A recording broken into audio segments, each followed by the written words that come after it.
Buenas noches, esto es Luis Novarecio de Entrevista. Hoy tenemos el gusto de recibir a un historiador, un intelectual, un tipo siempre muy interesante para hablar, que es Felipe Piña. En un ratito vamos a estar hablando de la historia más remota, pero también de la historia de estos días, porque pasaron varias cosas en la jornada de hoy. Y me gustaría preguntarle a Felipe, ¿desde cuándo sucede esto? No hay acuerdo con los docentes de la provincia de Buenos Aires.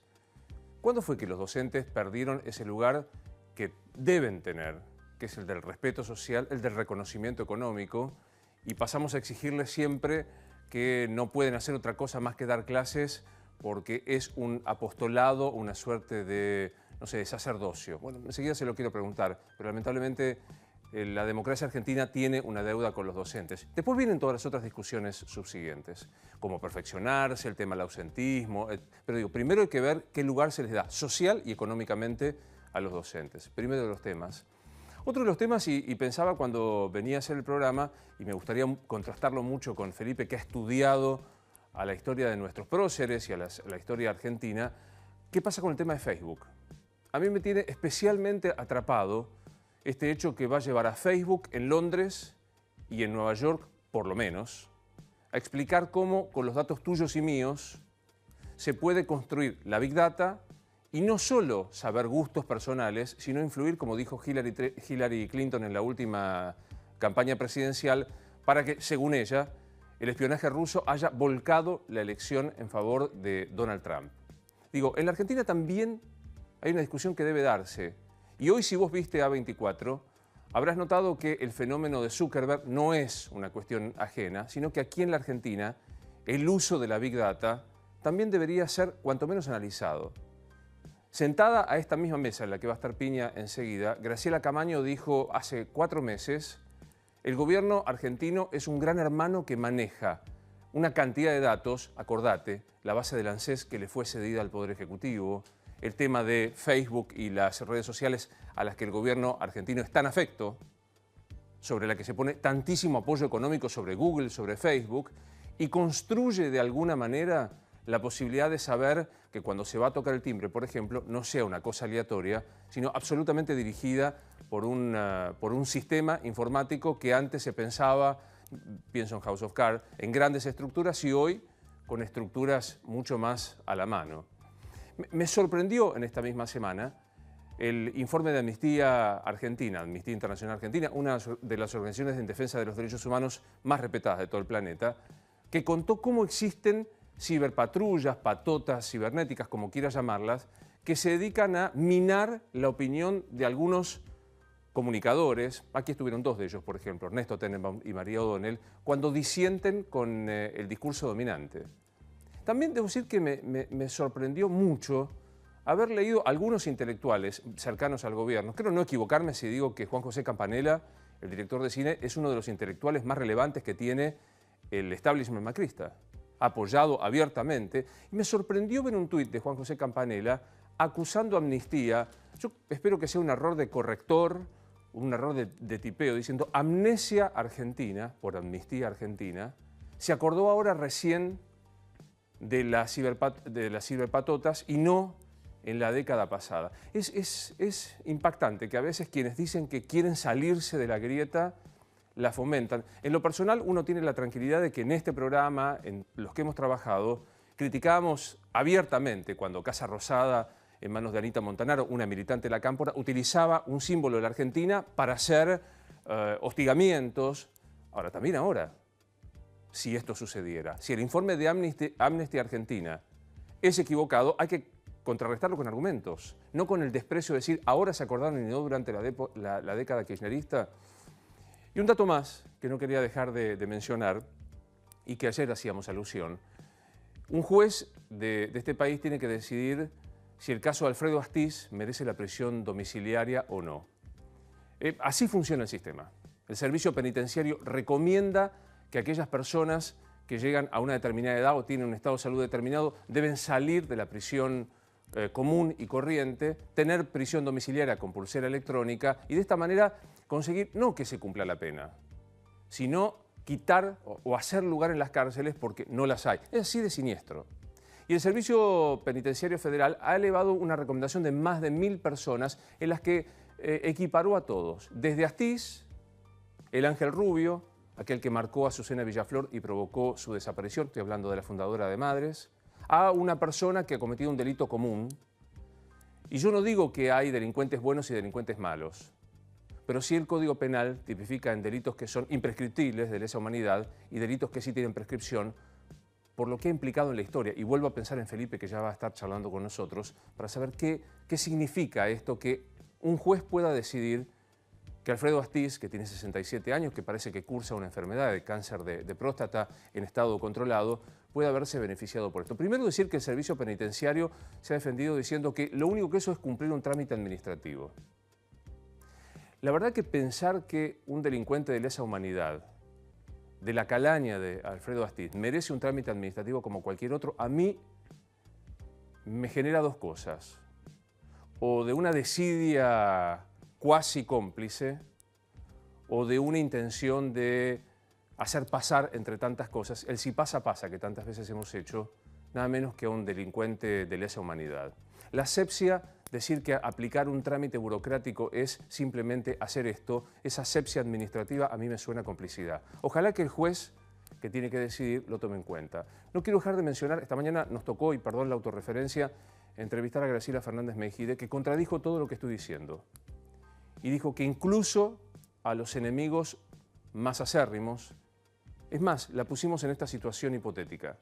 ¿Qué pasaría si ella encontrase a quien secuestró y desapareció a Pablo, a su hijo de 17 años, que con 3 otros compañeros fueron secuestrados y nunca más se supo, y le cupiese la posibilidad de la prisión domiciliaria? Y Fernández Mejide dijo textualmente, hay que aplicarla, porque incluso a los que violaron el Estado de Derecho se les debe dar la protección del Estado de Derecho. Yo, frente a Graciela Fernández Mejide y este dolor de una madre que perdió un hijo, me parece que solo debo hacer silencio. Confieso que no me alcanza semejante generosidad o magnanimidad. En cualquier caso, es un tema para discutir y que me parece que forma parte de la historia reciente, junto con los maestros, junto con Facebook y junto con los próceres y los mitos de la Argentina, y para eso nada mejor que recibirlo a Felipe Piña. ¿Qué haces, Felipe? Un gusto verte. Por favor. ¿Todo bien? Todo muy bien. ¿Tenés Facebook? ¿Tenés redes sociales? Sí, claro. Como corresponde. Sí, tengo y le doy mucha bola. ¿Le das bola? Bueno, no, arrancamos. No estoy pendiente, pero básicamente me parece que es una forma de socializar el conocimiento, ¿no? Por lo menos mis redes están destinadas a eso, no hablo de viajé a tal lugar y me pongo la fotito. ¿Fuiste al peluquero? No, o sea, es siempre compartir historia, música. En Facebook tengo 785.000 seguidores. Y hay toda una programación que arrancamos con folclore, después música internacional, la efeméride del día, la nota central y alguna cuestión más, generalmente mucho pensando en los docentes, en los profesores, que les pueda servir el material, y eso es lo que la gente agradece. Y lo mismo en Twitter, ¿no? ¿Te da algo de vértigo esto que pasa ahora con Facebook? Que, digamos, algo que todos sabíamos, presumíamos, porque ahora tiene entidad severa. Nos afanaron, 50 millones de personas les afanaron los... ¿Te da siempre lo supimos, me parece, ¿no? O sea, darse por enterado ahora, bueno, pero siempre lo supimos, que es una red que nace con una intención de espionaje evidente, que basta con que abras tu mail y te digan pasajes al lugar donde vos vas, el hotel a donde vos vas. Estamos completamente espiados, ¿no? Pero bueno, acá hay una intencionalidad política evidente y algo que va mucho más allá. O sea, acá hubo un trabajar para la campaña de Trump, evidentemente, que tiene implicancias para un país como Estados Unidos, donde la verdad es un tema interesante, por lo menos merece sanción. Un presidente tuvo que renunciar, Nixon, ¿no? Por mentir. Creo que es un dato que está bueno, que ojalá llegue acá, ¿no? Voy a contradecir el método de la ciencia histórica, pues supongo que hay que tener una distancia. Pero digamos, ¿te animás a pensar qué momento de la historia argentina estamos viviendo? ¿Cómo se describiría? Un momento complicado, un momento para mí bastante triste, de gran tristeza en cuanto a lo que uno ve, ¿no? A la pérdida de empleo, al modelo descentralizador, un modelo que privilegia lo financiero, un modelo de impunidad. Esto de Astiz yo no creo que sea un trámite administrativo de ninguna manera y creo que no es casual que a pocos días del 24 se hacen estos anuncios, ¿no? Creo que son anuncios provocadores y con el emblema, ¿no? El monstruo emblemático que es Alfredo Astiz, ¿no? La persona más traidora, más horrenda, como un símbolo, el tigre Acosta, ¿no? Que saldría en libertad. O sea, vamos a respirar el aire con esta gente, ¿no? Bueno, prisión domiciliaria, que es un premio, ¿no? Sí, claro. Así que creo que es un momento, a mí por lo menos me da bastante tristeza y muy peligroso en términos económicos, ¿no? Me separo un poco porque me parece Sí. muy interesante lo que vos decís, una cosa de impunidad, una cosa de tristeza, que digamos un ánimo social y una cosa económica. Me quedo con lo primero. ¿Te parece que no es casual? Digamos, ¿vos crees que no es casual Yo no, no. al 24 de marzo? Yo creo que esta gente no hace nada casualmente, o sea, es bastante estudiado todo lo que hacen. Y en lo del trámite administrativo que se lo cuenten a, o sea, a Caperucita Roja, ¿no? Yo no creo que sea una cuestión, y justamente estos son los que sobran en la cárcel, digamos. Tenés 1000 que sacar y elegís justo a estos tipos para sacar, digamos, es muy raro, ¿no? Cuando decís esta gente... Digo el gobierno, digo el servicio penitenciario, el Ministerio de Seguridad, digo el aparato muy cercano en ideas a lo que fue el aparato represivo, ¿no? No está muy lejos de eso, digamos, de su forma de pensar, quiero decir. No es que sean lo mismo ni mucho menos, pero hay una cercanía ideológica evidente. La derecha argentina tiene una continuidad que evidentemente este gobierno reproduce, ¿no? Y con cierto orgullo, digamos, con cierta cuestión que no le molesta mucho, ¿no? Macri es la derecha.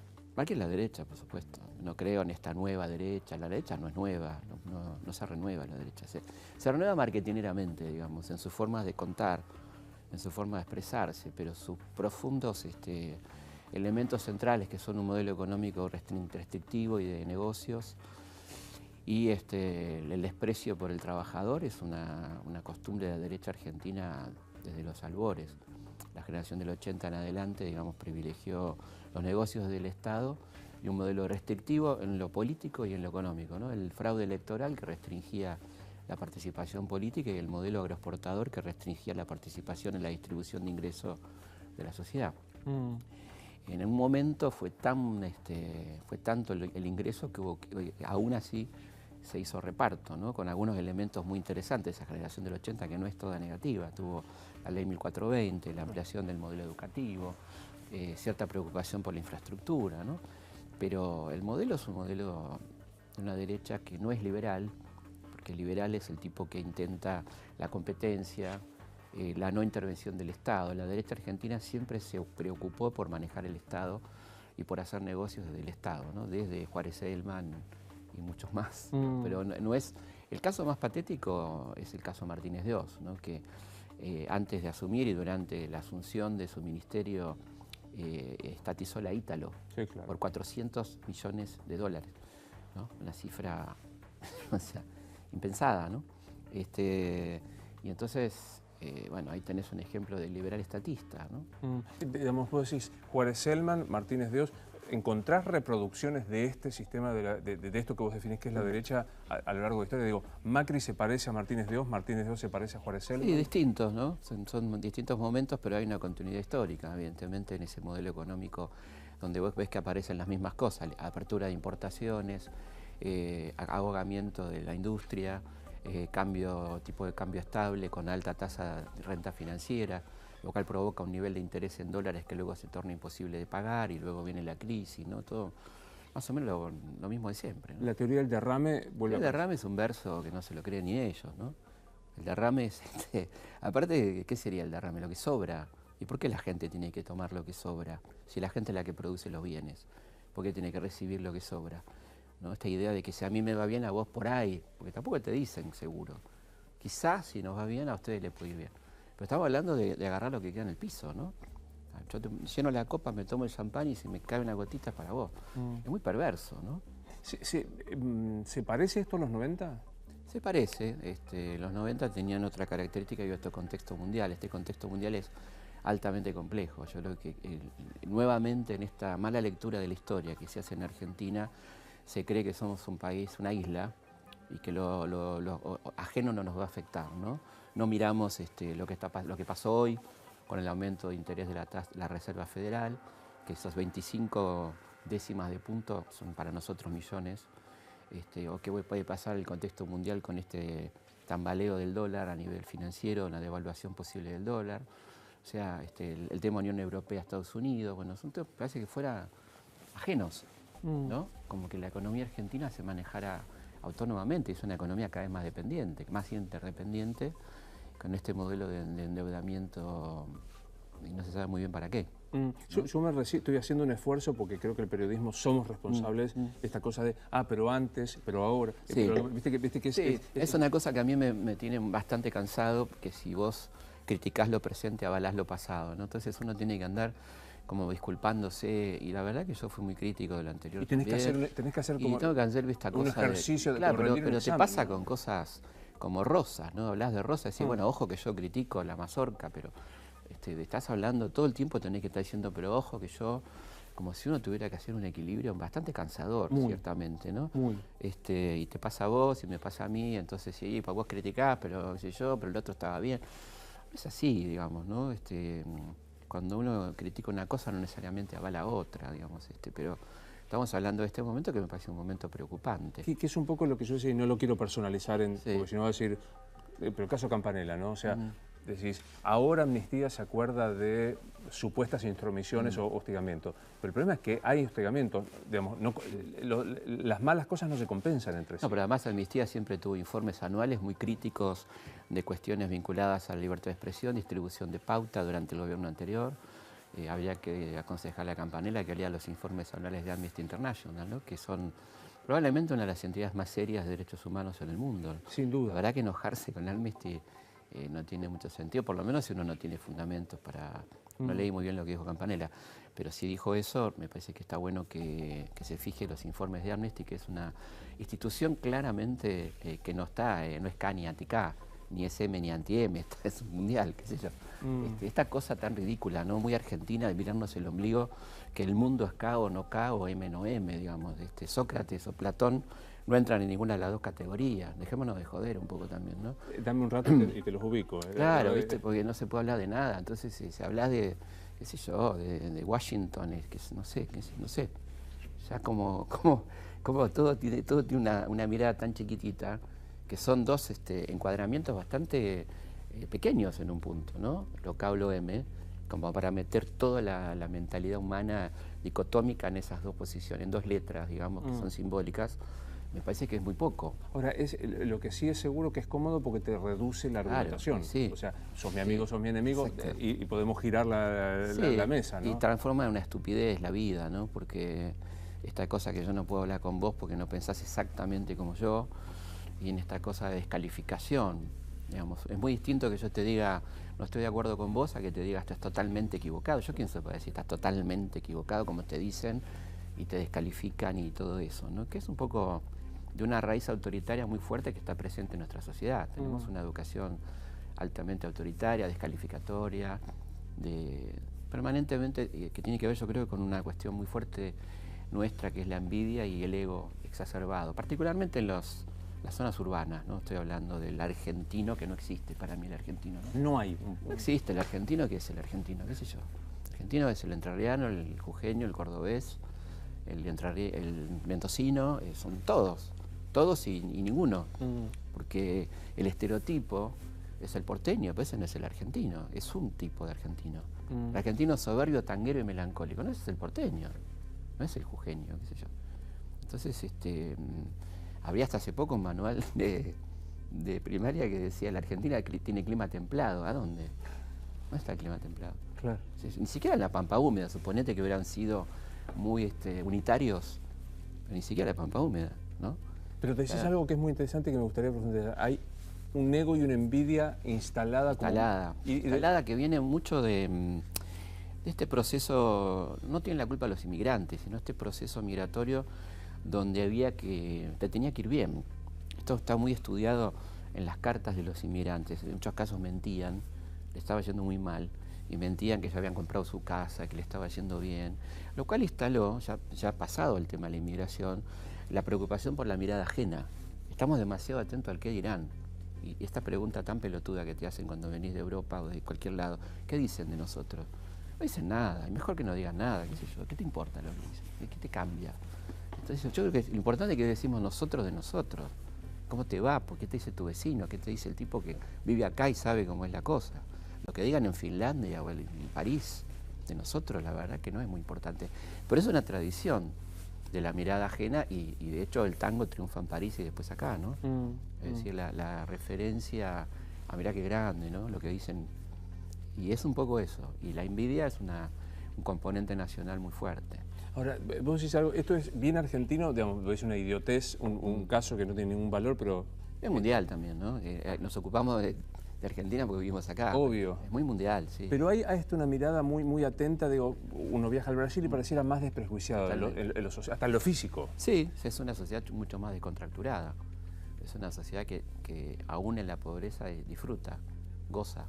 Acá es toda una cuestión de una gran negatividad, ¿no? Una carga muy negativa y muy atento a cómo le va al otro, ¿no? Porque el otro tiene lo que yo no tengo, digamos, pero no en términos clasistas, que sería quizá positivo, porque sería aspiracional, claro, sino en la cuestión de yo me lo merezco y el otro no, qué sé yo, y no sé. No sé.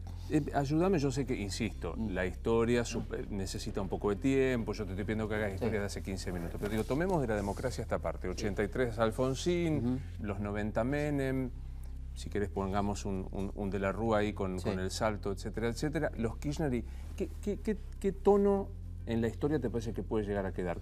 ¿La relevancia de qué cosa? Yo creo que la democracia está muy en deuda con la sociedad argentina, digamos, en su clase política en cuanto a la capacidad de formación y a la capacidad de adaptación a los temas que se fueron dando en cada momento.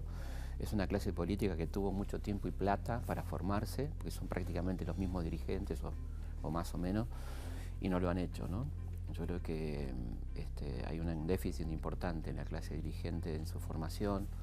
Yo creo que todos los que están dando vueltas pueden haber hecho cursos en Harvard, en Oxford, sobraba plata, tiempo, ¿no? Y creo que hay un déficit importante cultural, ¿no? ¿Te parece uno ve, por ejemplo, la pobreza de los debates, ¿no? Donde en realidad son reproches. No hay, por ejemplo, planteos proactivos, ¿no? Propositivos. ¿Qué hacemos con la educación? ¿Qué hacemos con la salud? ¿Qué es la política? La política no es una carpeta y muestro que vos robaste o qué sé yo, ¿no? O sea, o no robaste o hiciste esto o tuviste un problema familiar o no, una novia, no sé. Eso no es la política, eso es una perretada, ¿no? Y es lo que uno ve en los programas políticos, digamos. Que de alguna manera nos involucra. Algún colega habla del periodismo patrullero, que parece que fuéramos un periodismo de patrulla, ¿no? Sí, y extorsivo, ¿por qué no? También extorsivo, en un punto. Donde en definitiva, yo no digo que no haya que ocuparse, por supuesto, de los ladrones, de los chorros, de cualquier gobierno, ¿no? Pero eso no es la política, digamos, o por lo menos no es solo, hay un montón que falta, ¿no? Yo entiendo un programa político donde me van a hablar de qué hacemos con la infancia, la vejez, las jubilaciones, la salud, el modelo educativo, cómo pensamos el país de acá a 10 años, no importa que ya no estén, porque parece que hablamos hay que hablar del momento, no sé, un año, a un año vista. Suerte. 6 meses, no sé, ¿no? Felipe, ¿qué te dio curiosidad, Alfonsín, curiosidad intelectual, Alfonsín? Sí, tuve la suerte de tratarlo bastante. Una persona que me resultaba muy querible. Yo no coincidía con muchas cosas con él, pero era un tipo sumamente interesante, una persona muy afectuosa. Me contó Ricardo que pocos días antes de morir estaba leyendo un libro mío, Mitos 3, y la verdad que las veces 4 o 5 veces que tuvimos charlas muy profundas y una persona que siempre respeto y respeté mucho, ¿no? ¿Menem te dio curiosidad intelectual? Sí, la verdad que sí. Me hubiera gustado mucho entrevistarlo. Por supuesto que no. Me da la impresión que no. No, sí, a mí me gusta mucho la entrevista y hice mucha entrevista y creo que es una forma muy interesante de investigación histórica, ¿no? Por lo tanto es una persona que me parece muy interesante desde ese punto de vista, no coincidiendo nada, ¿no? Particularmente creo que es una persona que le hizo mucho daño a nuestro país, casi como una segunda parte de la dictadura en términos económicos sociales.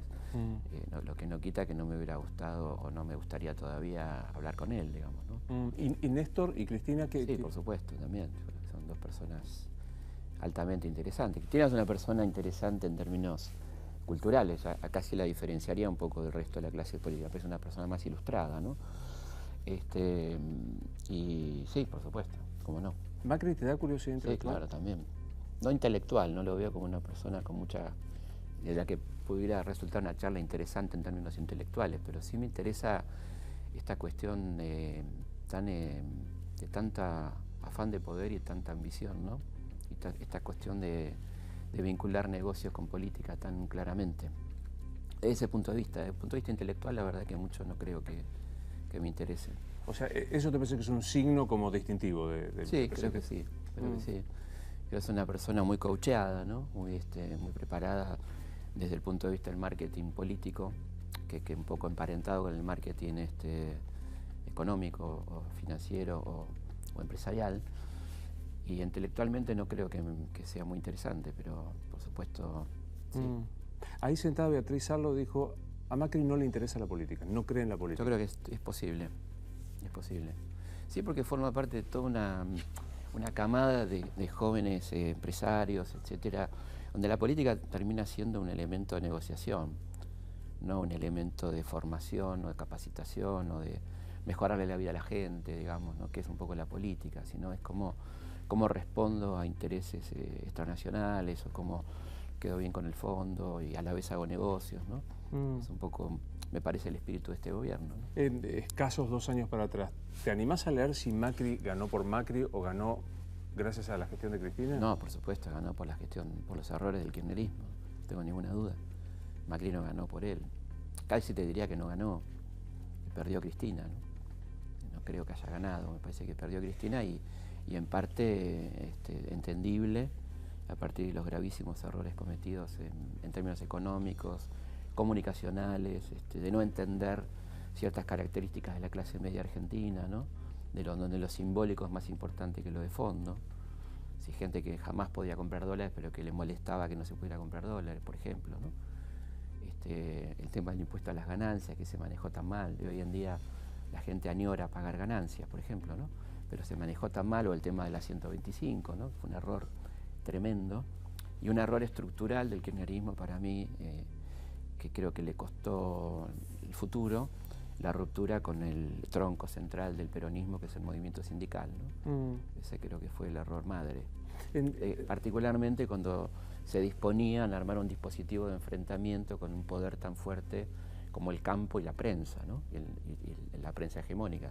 Y a la vez que rompía con su único realmente poder serio que podía tener, que era el aparato sindical. Estamos a 10 años de la justo a 10 años de la 125. ¿Reproduce lo que siempre fue la pelea de un sector del campo con el sector más popular o fue otro fenómeno? No, para mí lo interpretaron mal, porque creo que, y esto tiene que ver Lustó, ¿no? En esa interpretación errónea, donde se seguía pensando en un campo oligárquico del siglo XIX o hasta poner la década del 30 del siglo XX, que ya no era.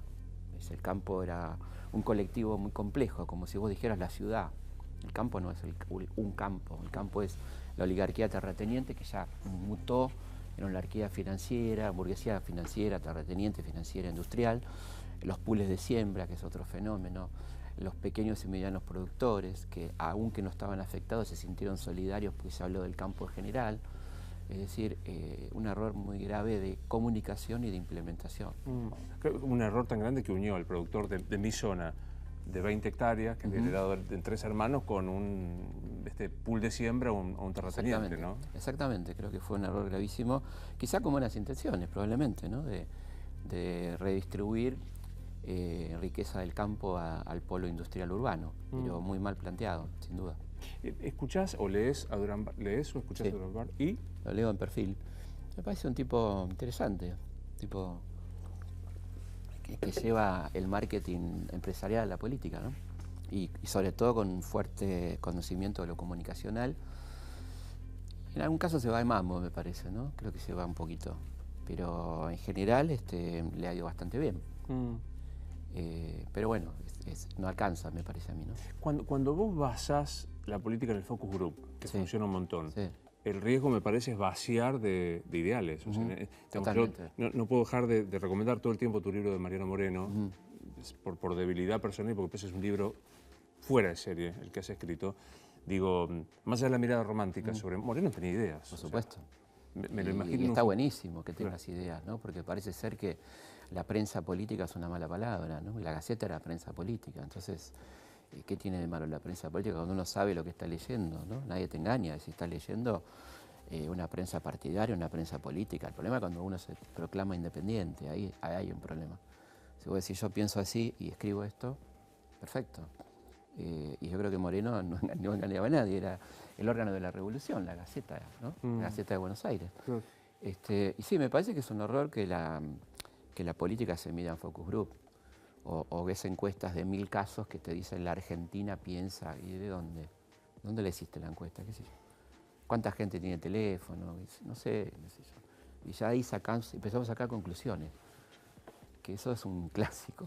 O sea, de una puntita hacemos el iceberg, ¿no? Y construimos ahí. Construimos, y creo que eso es muy poco serio, básicamente. A mí no me molesta, digamos, no es que a mí me afecta en lo personal, pero digo, sí me cansa un poco esta cuestión de la poca seriedad en el análisis, ¿no? De cómo ya un tipo se siente habilitado a hacerte un libro a partir de una cosa que no quiere decir nada, qué sé yo. Y es bastante frecuente, ¿no? Esta cosa de hablemos sin saber.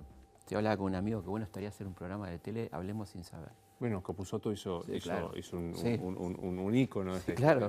historia, ¿no? ¿Qué sentís cuando nosotros los periodistas decimos Grieta siempre existió, unitarios y federales, azules y colorados? ¿Es verdad esto? Sí, existió, pero también existieron hiatos en la Grieta, momentos de cierta posibilidad de diálogo en la Grieta, ¿no? La Grieta no es una cosa brutal, es decir, depende de qué Grieta estemos hablando, ¿no? De la Grieta de diferencias políticas me parece que siempre se puede zanjar, se puede hablar. No nos podemos sentar a hablar con Echecolás o con Astiz, pero con el resto de la gente te puedes sentar, deberías poder sentarte a hablar, me parece a mí, ¿no? Está dentro del ámbito democrático. Hay casos hermosos de ruptura de la Grieta, el caso de Alberdi y Rosas. Alberdi había escrito en su momento un periódico llamado Muera Rosas. Se va al exilio en Francia y se lo encuentra a Rosas en Londres, 1857. Y lo tiene enfrente al tipo que fue su enemigo. Y lo ve en un estado de gran debilidad, porque Rosas era un tipo de escaso poder económico en el exilio, no se llevó plata, se llevó básicamente documentos. Y está con un juicio en ausencia que le están haciendo los unitarios de Buenos Aires, que Alberdi como abogado considera completamente injusto y le ofrece ser su abogado a Rosas, porque cree que se está cometiendo una injusticia. Y Rosas le dice, en un acto que también muy, muy humano, no le conviene, doctor Alberdi, le dice. Porque aparte, por supuesto que Alberdi no lo hacía por plata, porque sabía que Rosas no tenía, y aparte es un momento para mí luminoso de la historia. Totalmente. Muy luminoso. Y épico, ¿no? Épico, de dos tipos que se odiaban y que están los dos en el exilio, los dos diciendo que ¿de dónde estamos?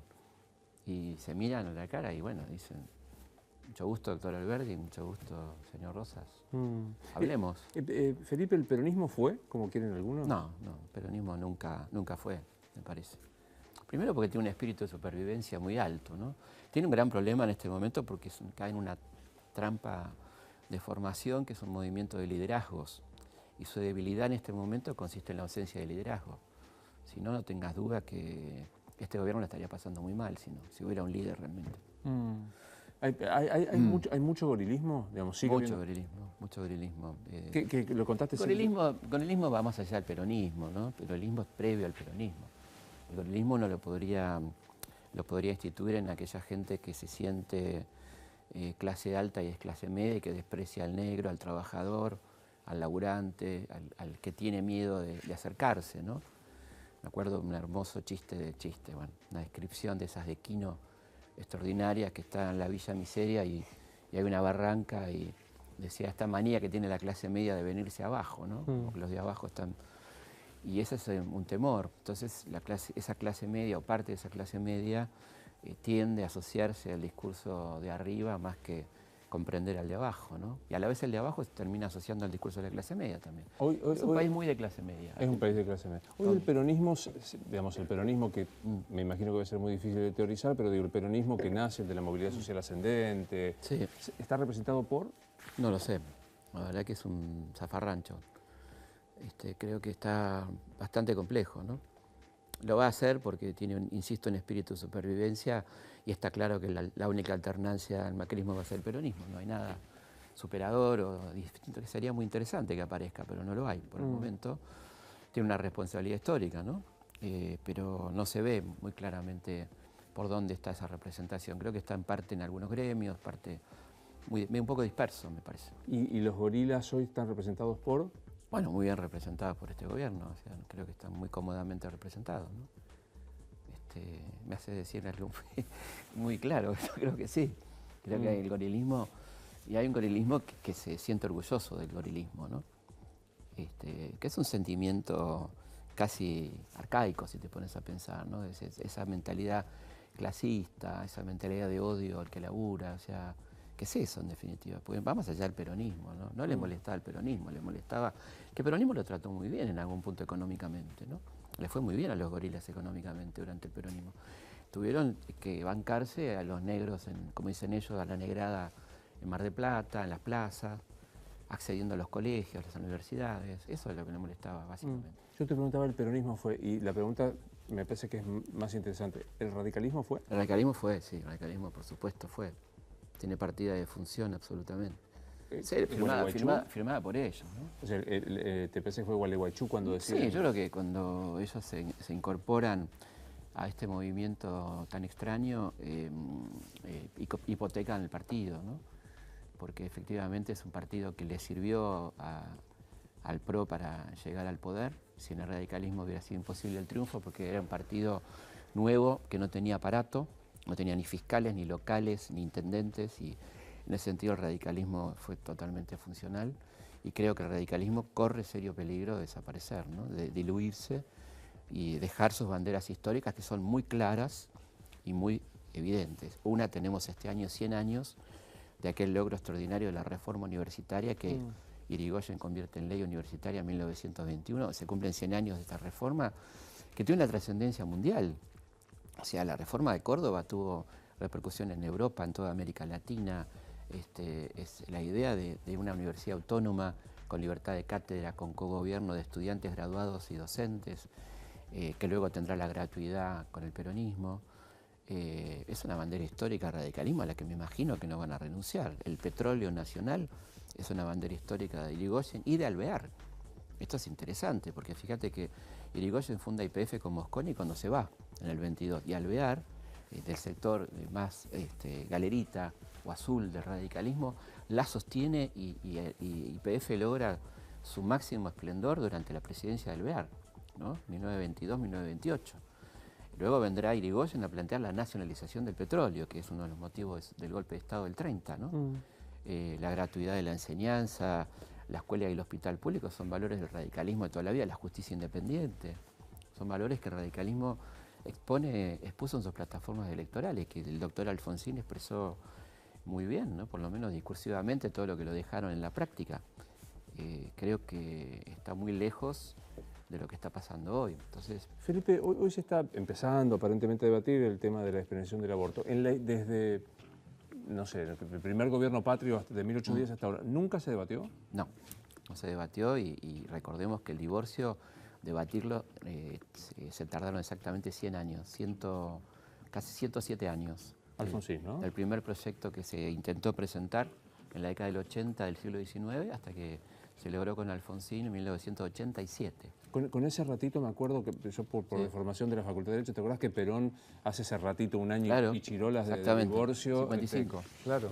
Sí, un poco básicamente para provocar a la Iglesia, ¿no? Para responderle a la Iglesia que se había convertido en el gran enemigo del peronismo. Entonces Perón le responde con dos leyes muy polémicas, una la legalización de los prostíbulos y la otra la de la ley de divorcio, ¿no? ¿Y esto cómo ves este debate en este momento? ¿Sentís que es un debate de verdad, una cortina de humo? Yo creo que es una cortina de humo que al gobierno no le va a salir bien y que es un debate imprescindible, absolutamente imprescindible. Porque es un tema que el gobierno no maneja, que no cree, no le interesa mucho, pero lo sacó de la galera en buena hora porque es imprescindible el debate, y no creo que le sirva mucho.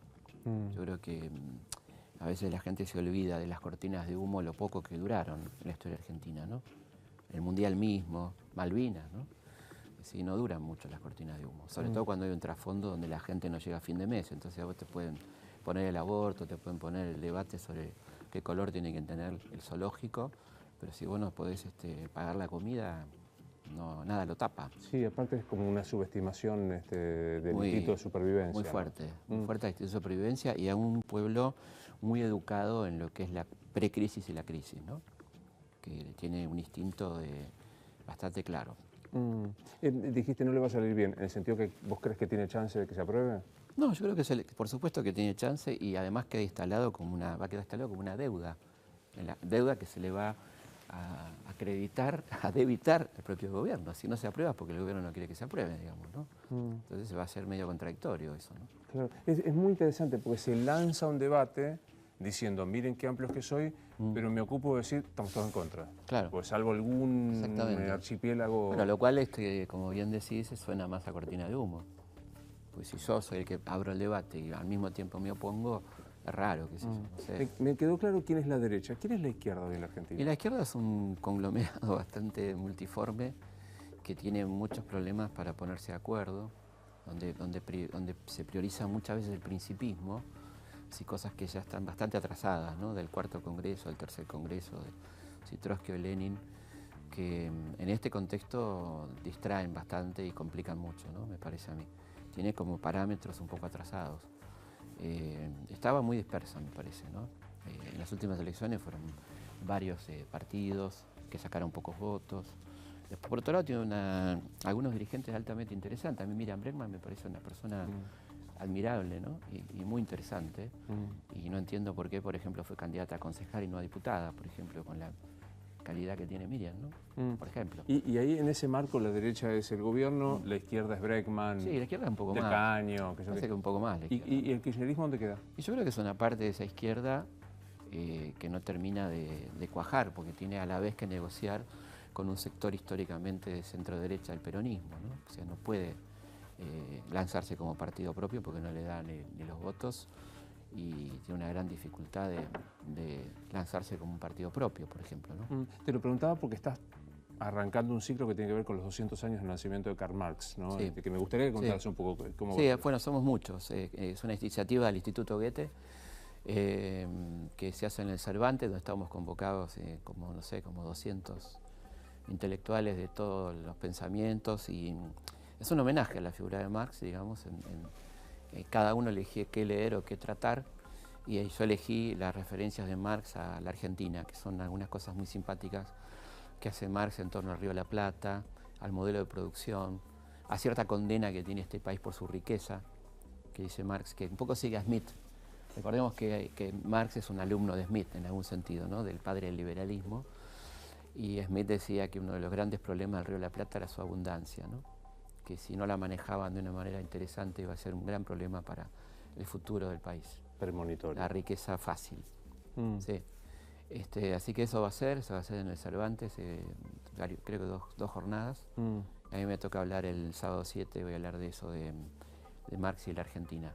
¿Cuánto de actual es la lectura de 1845? Yo creo que todo lo que se puede, por supuesto que sería muy exigente para un tipo que murió a fin del siglo XIX, que su pensamiento sea totalmente vigente. No existe nadie que sea totalmente vigente. Yo creo que hay cosas que él plantea que son muy interesantes. La alienación en el trabajo es un tema totalmente vigente, cómo se aliena a las personas en el trabajo, cómo la plusvalía es un tema totalmente vigente, ¿no? La alienación me parece un concepto... La alienación es un concepto fundamental que sigue totalmente vigente, ¿no? Que ya tiene que traspasa los límites de lo socioeconómico para entrar en lo psicológico, ¿no? Y en muchas cosas más. ¿Te da curiosidad el Papa Francisco intelectualmente? Sí, me encanta. Es un tipo que me parece súper interesante. Estoy tratando de entrevistarlo. Y la verdad que me parece un tipo increíble. Por supuesto que me sorprendió, ¿no? Como a tantos. Sería deshonesto decir que me puse contento inmediatamente cuando lo designaron. ¿Sabías qué? Y venía como una oleada muy conservadora, había hecho cosas bastante conservadoras, esta cuestión de oponerse tanto a cuestiones de género, del aborto, matrimonio igualitario, no me caía muy simpático como obispo de Buenos Aires. Después me parece que en ese contexto, porque uno nunca debe olvidarse del contexto en que la persona se mueve, lo que está haciendo es una verdadera revolución, ¿no? Es un tipo que está poniendo muy en problemas a los obispos que siguen pensando que son reyes, ¿no? Que andan en Mercedes cuando él anda en un 4L, qué sé yo, o vive en una pensión, ¿no? Y ahí vuelve la grieta argentina a leerlo como un faro, digo, cuando se para en Siria y provoca lo de Siria, cuando mira Lampedusa y provoca... Pero cuando habla es un puntero del conurba. Sí, bueno, esa es una mirada muy chiquita, ¿no? Yo qué sé, obviamente, me parece que el tipo hay que mirarlo como un líder, el único líder mundial que tenemos en este momento, no hay otro líder mundial. que sea interesante, qué sé yo. Te pones a mirar, no sé, qué sé yo. Trump, Putin. Claro, Putin, Trump, ¿viste? Merkel, ibas a decir. Merkel, por ahí, su cosa. Pero mucha pobreza, ¿no? Intelectual. Macron, qué sé yo, no tenés mucha gente donde mirar. Peña Nieto, qué sé yo. Creo que el Papa es el único líder mundial, me parece. No quiero dejar de mencionar porque hoy renuncia Kuczynski, sí, el presidente del Perú. ¿Qué te merece? Bueno, es un país que es tremendamente acosado por la corrupción, ¿no? De Fujimori en adelante no pudo salir de esa trampa tremenda y de ese modelo tan perverso, ¿no? Neoliberal tan perverso. Kuczynski venía como a ponerle el sello a eso, ¿no? Claro. Siempre que estoy con un intelectual me gusta recomendar que lean. Primero yo empiezo a decir que lean el libro de Felipe de Moreno, que es hermoso. Y aparte enamórense de Moreno, que hace bien. Sí. Y de su mujer, de Guadalupe. Claro que sí. Hermosa mujer. Es mejor que la Moxidal. Sí, una mujer maravillosa que le sigue escribiendo cartas sin saber que él está muerto, ¿no? Esas 14 cartas de amor tremendas que te conmueven hasta las lágrimas, porque si pobrecita ella no sabía que su amor no estaba más en la tierra y seguía escribiéndole, e incluso pidiéndole que no le meta los cuernos, ¿no? Sin saber que ya no estaba. ¿Lo mataron? Sí, claramente. Sí, no sabemos bien el autor intelectual, pero el capitán le da una dosis de ese antiemético que él sabe que es mortal, porque eso se daba en gotas, en un vaso de agua y le da medio frasco, o sea que imposible que el tipo no sepa. Además ese capitán, George Stephenson, desaparece del staff de la Royal Navy. Yo lo rastreé y el tipo separado de la navegación, ¿no? Recomendarle a alguien que te está viendo y dice, quiero leer algo que me recomiende Piña, lo que te venga. Un libro que se llama H, que es de Binet, que es un francés que habla de Heydrich, que es el cerebro de Hitler, ¿no? Y el libro es extraordinario, porque él es un historiador y novelista, ganó el premio a la novela en Francia, donde él permanentemente se plantea si las cosas fueron realmente como él se imagina que fueron, ¿no? Aún sabiendo historia. Entonces, permanentemente hay una interpelación al relato histórico que es tremendamente interesante, y la historia es muy potente, que terminó convirtiéndose en la película Operación Antílope, que es el atentado contra uno de los nazis más salvajes que se comete en Checoslovaquia, donde lo matan a este tipo, que era como el gran cerebro de Hitler, y luego las represalias tremendas que toma el nazismo ahí. Pero el libro es delicioso, ¿no? HHH. Sí, está publicado por Seix Barral. Felipe, nos morimos y ¿qué pasa? Y me encantaría que pase algo, que si no tengo idea. Por eso hay que hacer, me parece que hay que hacer mucho acá, hay que hacer mucho bien acá, porque si me parece que la única forma de supervivencia que yo conozco y puedo dar fe es ser buena gente, ¿no? Que te recuerden bien, digamos, ¿no? A los malos se los olvida rapidísimo, ¿no? Se los putea, qué sé yo, se los putea, pero viste, como una memoria de desprecio, ¿no? Lo que puede ser una energía linda que te traigan si estás en algún lado es la buena onda, ¿no? Lo otro es como, mirá este hijo de puta que se murió, ¿no? Y lo otro es como lo extraño, qué sé yo. Sí. Yo no me acuerdo, una vez lo leí, creo que en un radar o no me acuerdo dónde, esta historia de cómo muere Videla, ¿no? Sentado en el inodoro. Exactamente, como tenía que morir, digamos, ¿no? Sí. Casi literal, sí, no quiero ser grosero, pero... Sí, pero estamos todos pensando lo mismo. Estamos pensando lo mismo. Claro. Tu compañero de banda de rock, Stan River, Darío, que estuvo acá, yo le pregunté qué pasa, nos morimos, ¿qué pasa? Me dijo, nada. Sí. Por eso insistió con esto que vos decías.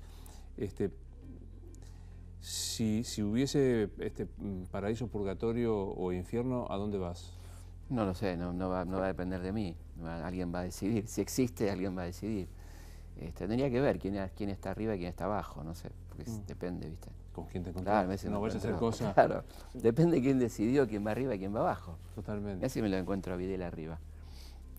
Claro, pues ponele que decidía Monseñor Plaza y me lo encuentro al tipo arriba, qué sé yo, entonces vamos abajo, ¿no? Purgatorio no me gusta, que es un stand-by feo, ¿no? Me suena feo, qué sé yo. Aparte, o sea, que es un invento, el purgatorio, todo es un invento, pero digo, el purgatorio particularmente es un invento que se hizo con la idea de las indulgencias para construir la catedral de San Pedro. Entonces, como tipos que eran impresentables, que eran criminales, mucha plata, con la indulgencia, como lo podían mandar al cielo, lo mandaban al purgatorio a la espera del juicio final. Pero si vos revisás el Antiguo y Nuevo Testamento, la palabra purgatorio no vas a encontrar en ningún lado. Fue como una gran sala de preembarque. Preembarque, exactamente. Son esos inventos como, por ejemplo, la cuestión de que el celibato. El celibato no está en ningún libro sagrado. Tiene que ver con el problema que los obispos tenían hijos y heredaban y se dividía la propiedad eclesiástica. Entonces la Iglesia prohíbe que los curas se casen. Bueno, la próxima seguimos hablando de esto. Me gustó verte. Bueno, a mí también. Un placer. Como siempre. Esto es Luis Novarecio Entrevista. Hasta mañana.